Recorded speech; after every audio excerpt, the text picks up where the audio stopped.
নমস্কার সবাইকে, আশা করি সবাই ভালো আছেন। চলে আসলাম নতুন আর একটি ভিডিও নিয়ে। আসলে আজ সন্ধ্যায় ঘরে চা দিয়ে খাওয়ার মতো কিছু ছিল না, তাই আমি তৈরি করে ফেললাম ঝাল পিঠা।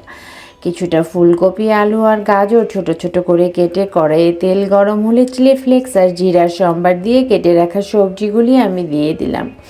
পরিমাণ মতো লবণ, হলুদ আর মরিচ গুঁড়া দিয়ে খুব ভালো করে আমি ঢাকনা দিয়ে ঢেকে ঢেকে নেড়ে চেড়ে ভাজিটা সিদ্ধ করে নেব। আসলে সবসময় বিস্কিট টিস্কিট দিয়ে চা খেতেও ভালো লাগে না, কিন্তু এভাবে করে তৈরি করে খেতে কিন্তু খুব ভালো লেগেছিল, তাই ভিডিও শেয়ার করলাম। ঘরে ময়দা ছিল না, আটা ছিল। আটাটাই আমি তৈরি করে ফেললাম। কিছুটা কালাজিরা, কিছুটা চিলি ফ্লেক্স আর তেল দিলাম, পরিমাণ মতো লবণ দিয়ে আটাটা খুব ভালো করে একটু সময় নিয়ে আমি মেখে ফেলবো।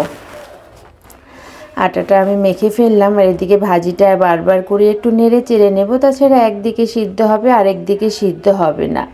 চা দিয়ে খেতে কিন্তু খুব ভালো লেগেছিল। আমি নামানোর আগে সামান্য একটু জিরা গুঁড়া দিয়ে দিলাম, আর ধনিয়া পাতা ছিল না, এটাকে আমরা হজ পাতা বলি, হজ পাতাটা দিয়ে দিলাম। এটাও খেতে ঠিক ধনিয়া পাতার মতোই লাগে।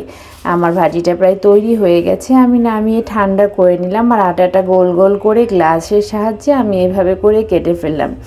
আমার পিঠাটা দেখতে তেমন সুন্দর হয়নি, কারণ সব বাচ্চারা আমাকে হেল্প করেছিল। এক একটা পিঠা দেখতে এক এক রকম হয়েছে, কেউ হাসবেন না। আমি আস্তে আস্তে করে তুলে নিলাম, বরঞ্চ আজকের পিঠেটা কিন্তু একটু ইচ্ছের বিরুদ্ধে ছিল, এই জন্য তেমন একটা সুন্দর হয় নাই দেখতে। তারপরেও তৈরি করেছিলাম, তাই ভিডিওটা শেয়ার করলাম। এটা আমি একটা শেপ দিয়ে দিলাম। অন্তরা বলছিল, মা এটা দেখতে না সিঙ্গারা হইলো না সামোচা হইলো। আমি বললাম, দূর হইলেই হইলো, পেটে গেলেই হইলো। কড়াইয়ে তেল দিয়ে দিলাম, তেলটা গরম হয়ে গেল আর আমি সবগুলি পিঠে এইদিকে তৈরি করে রেখেছি। যেহেতু এক একজন তৈরি করেছে, এই জন্য এক একটা পিঠা এক এক রকম হয়েছে। তেলটা যখন গরম হয়ে গেছে, আমি সবগুলি পিঠা এক এক করে ছেড়ে দিলাম। আর এখন আমি আস্তে আস্তে করে সব পিঠাগুলি তেলের মধ্যে দিয়ে হালকা হালকা করে ভেজে নেব। এপিস্ট হয়ে গেলে ওপিস্ট উল্টিয়ে দিব। কোনো কোনো পিঠাটা খুলে গেছে, যেহেতু তাড়াতাড়ি করেছি সেজন্য, কিন্তু একটু সময় নিয়ে করলে কিন্তু পিঠাটা খেতে খুব ভালো হয় আর খুব মজা লাগে। আমি সবগুলি এক পিস লাল হয়ে গেছে, এখন আরেক পিস উল্টিয়ে দিলাম আর একটু কড়া কড়া করে লাল লাল করে ভেজে ফেলবো। আটা দিয়ে তৈরি করেছিলাম, তারপরেও কিন্তু খুব একটা নরম হয় নাই, মচমচে ভাবটা ছিল গরম গরম খাওয়ার সময়। আমি এইভাবে লাল লাল করে সবগুলি পিঠে একটা টিস্যুর মধ্যে তুলে নিলাম, কারণ এক্সট্রা তেলটা খেলে পরে খারাপ লাগে।